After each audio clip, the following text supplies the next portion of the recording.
En el ambiente de aprendizaje tenemos esta segunda actividad llamada plano inclinado 2, la cual vamos a desarrollar a continuación.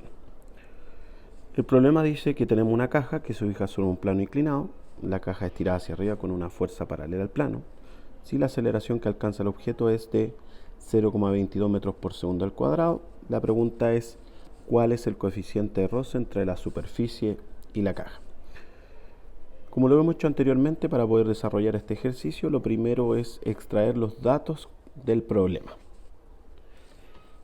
El primer dato que podemos ver es la masa del objeto, que es de 41 kilogramos, una fuerza que está tirando la caja hacia arriba por el plano inclinado de 398 newton. El plano inclinado tiene un ángulo de 32 grados y el objeto alcanza una aceleración de 0,22 metros por segundo al cuadrado. Al igual que en el video anterior, vamos a hacer la observación respecto a cómo actúa el peso en un plano inclinado.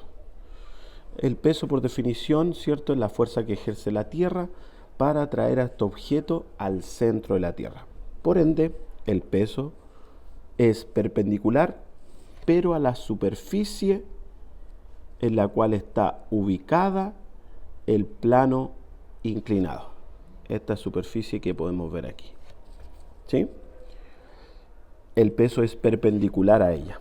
Por ende, se genera este segundo ángulo, al cual nosotros le llamamos beta, y como podemos ver en la diapositiva, sabemos que alfa más beta tiene que resultar 90 grados para que se cumpla la propiedad de los ángulos interiores de un triángulo rectángulo. El ángulo alfa es el ángulo en el cual el plano va a estar inclinado o va a tener una elevación, por lo tanto el ángulo beta es el complemento de este. ¿Qué ocurre específicamente? Dado esta inclinación, este ángulo beta, la fuerza peso se debe descomponer para necesariamente observar cómo actúa sobre este objeto. En esa descomposición tenemos un peso vertical que es perpendicular, pero al plano de movimiento, a este plano inclinado. Y también tenemos un peso horizontal que es paralelo a la superficie de movimiento o al plano de movimiento. Por lo tanto, estas dos componentes del peso, el peso horizontal y el peso vertical, se van a calcular de la siguiente manera. El peso horizontal va a ser el peso del objeto por el coseno de beta y el peso vertical va a ser el peso por el seno de beta. Vamos a utilizar este ángulo beta para no cambiar las razones trigonométricas en el cálculo de las componentes de esta fuerza de peso. Esta fuerza de peso se va a descomponer en estas dos fuerzas que van a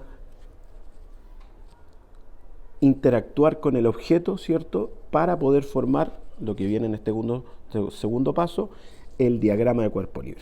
Este es el objeto y, como claramente podemos ver, vamos a tener un peso horizontal, que es el que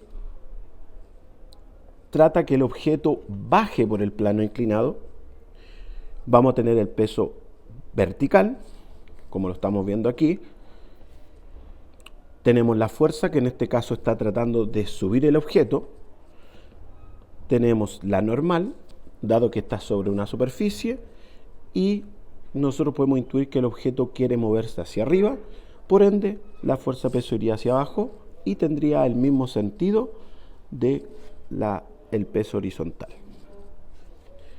Bien, con este diagrama entonces nosotros podemos construir las ecuaciones que modelan el problema.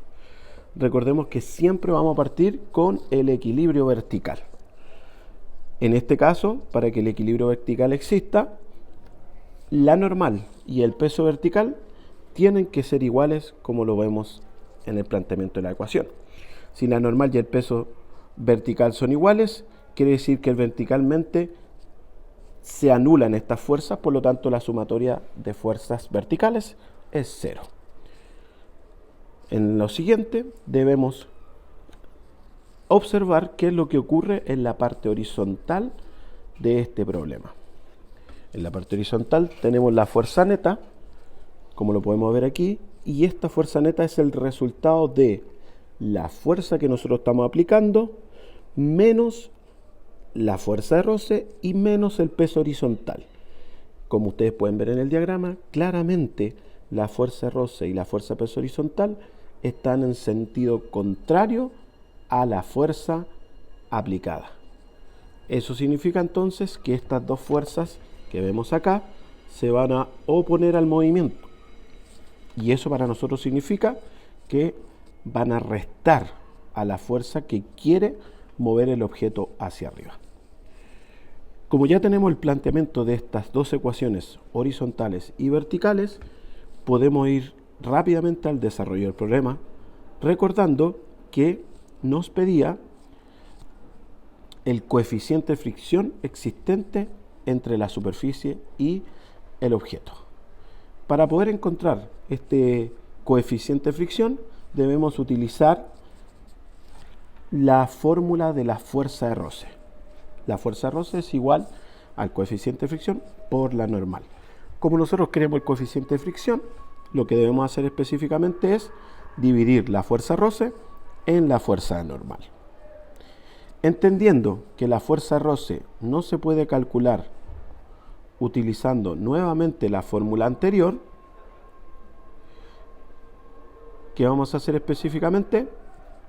Vamos a buscarla como vemos acá, en la parte horizontal, en las ecuaciones horizontales. Si nosotros en este caso queremos buscar el valor de la fuerza de roce, lo que podemos hacer es despejar la fuerza de roce de esta ecuación. Entonces, si ustedes se dan cuenta, esta fuerza de roce al estar negativa en el lado derecho de la igualdad, yo la puedo mover al lado izquierdo de la igualdad, y eso implicaría que la fuerza de roce quede en el lado izquierdo y por ende la fuerza neta en el lado derecho. Y eso implicaría que los signos de la fuerza neta y la fuerza de roce se cambien.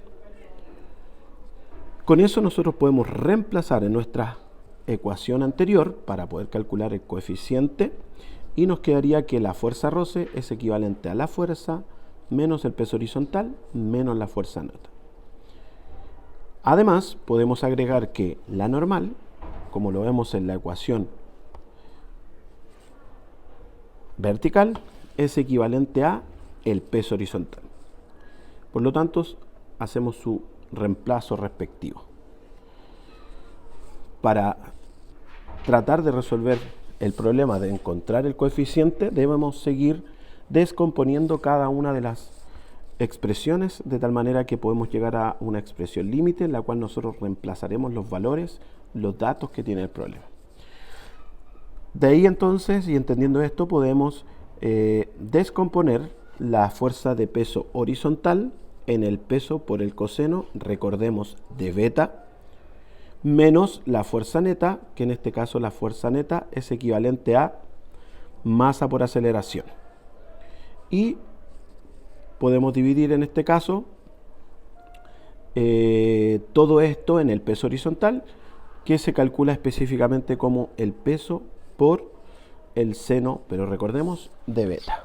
Recordemos que el peso siempre va a utilizar el complemento del ángulo del plano inclinado. Si seguimos aún descomponiendo, entendemos que el peso es equivalente a masa por gravedad, como podemos ver aquí, y también eso lo podemos reemplazar en la parte inferior de la fórmula. Peso entonces igual a masa por gravedad. De ahí, como ustedes pueden ver, tenemos esta ecuación prácticamente lista para poder reemplazar sus valores.